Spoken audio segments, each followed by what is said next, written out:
Hey class, Mr. Hellison here for another couple chapters of Crash. Where we left off last time, Crash was the super cringy couple of chapters where Crash was trying to talk to and trying to dance with Jane Forbes at the middle school dance. Did not go over very well, and she did not want to deal with his stupidity, basically. And then he kind of gave Penweb a shove on his way out of the dance. This is chapter 25, November 5th. I can't stop laughing. I keep picturing Webb doing his butt slide across the floor, and the look on Jane Forbes' warthog face. I'll tell you, it was worth every minute of the 3-day in school suspension I got for it, and the 1 week grounding when my parents got the letter from the vice principal. Hey, with Scooter around, I hardly noticed. I'm so popular, I could probably be a school president.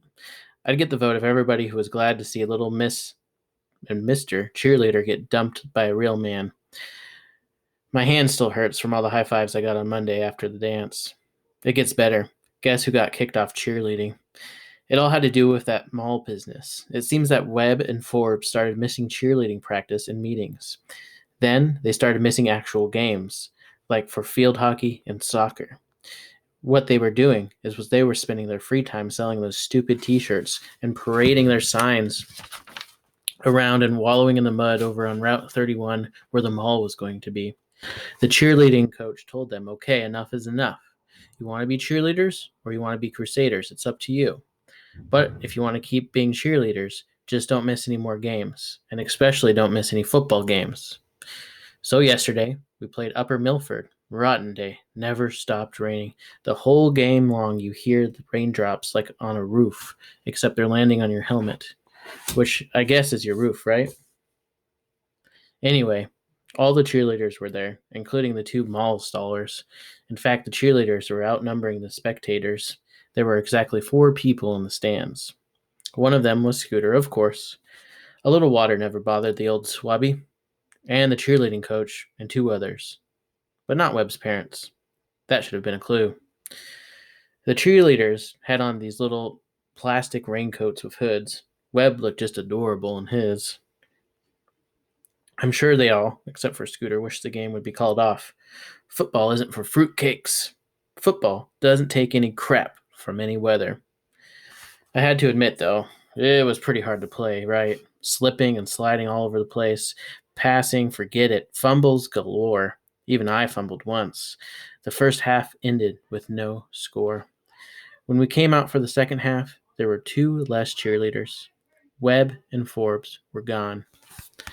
Late in the fourth quarter, on a 3rd and 10 from our own 11-yard line, we sprang a double reverse and I took it all the way for an 89-yarder. The game was 6-0, but afterwards nobody was talking about me. They were talking about Webb and Forbes and how the cheerleading coach fired them on the spot for leaving the game at halftime. It gets better. Sounds like Crash isn't very remorseful for what he did to Penn Webb. Chapter 26. Where they were was over on Route 31 at the mall place, which was just a big old field now, and somebody had found out that the bulldozers were coming, so the naughty cheerleaders stayed for half the game and rushed over. That's all I knew at the time. Scooter was waiting outside with 2 umbrellas, and we walked home. Fast forward to 6 o'clock, Scooter and I are eating. Abby comes bursting and streaking for the den, yelling, TV, TV! By the time we get there, she's got the TV on, punching buttons and muttering, Channel 10, Channel 10, Channel 10. She turns up the volume and sits cross-legged on the floor. Her face is an inch from the screen. She's panting like a dog. She's totally drenched and muddy all over. Scooter gets a throw rug and some newspapers and makes her sit on them. He pulls off her shoes and socks. You're wetter than a wharf rat, he says, but she just mutters, keep watching, keep watching. After the first commercial we see, they show Route 31 mall location. They show the bulldozers coming down the highway in flatbed trucks. And then they show the Looney Tunes themselves, Webb and Forbes, a couple of other students, a couple of grown-ups, and there I am, the wet one herself, Abby. They're all standing at the entrance of the field, waving their signs and chanting, no more malls, no more malls. The truck stops, the traffic ties up, the cops come. The TV lady puts a microphone in the face of one of the white-haired geeks, and it's Webb's father. He says, how can we criticize others for burning down the rainforest when we're covering the earth with cement? And then, there I am, me, listen, shh. The mic went to dear old little Abby's face, and she's saying, we don't need more stores. We should take better care of what we have. My mother buys my clothes at second time around. And then the camera shows the flatbed drivers parking alongside the road and getting out and going home. And then the news switches to a fire in the city. Abby jumped up. We stopped them! We won! Did you see me? She did a cartwheel out of the living room. That was me! She threw open the front door and shouted to the world, I'm on TV! I'm a star! I looked at Scooter. Why doesn't she get a little excited? That was yesterday. Friday, the whole story didn't catch up with my mother until today, and she came in storming home in the middle of the morning and herded Abby upstairs. I went up to my room. I left the door open. Abby's door was shut, but I could hear pretty good, and it went something like this. Mom, you can't be going around trying to block bulldozers. Abby, why not? Mom, never mind why. You're only 10 years old. That's reason enough. Abby, I'm 10 3/4. Mom, don't get smart. Abby, don't you want to save the earth? Mom, I want to make a good home for my children. That's what I want. Well, I want to make a good world for my children. There was silence for a while. I guess that was a point for the daughter. My mother must have looked fumy, because then, you're just mad because I'm against them all and you're working for them. Mom, I'm running out of patience is what I am. Abby, you're fed up with me. Mom, Abby, you're going to tear my picture down from the wall and burn it and destroy all my dental records so you'll never have a trace of me.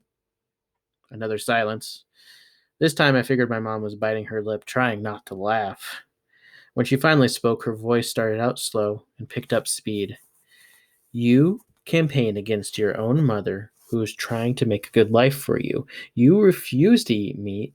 You have informed me that you wish to turn our backyard into a jungle, and to top it off, you announce to the entire world on television that I buy you secondhand clothes.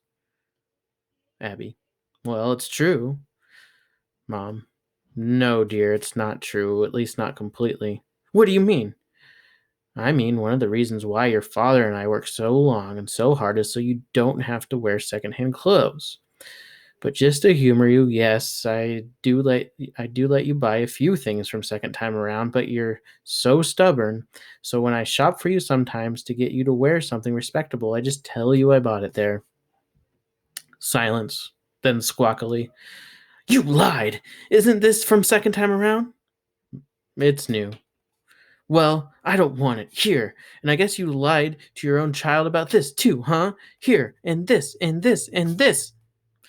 The door flew open. Out she came, stampeding down the hall. My mother called, What are you wearing?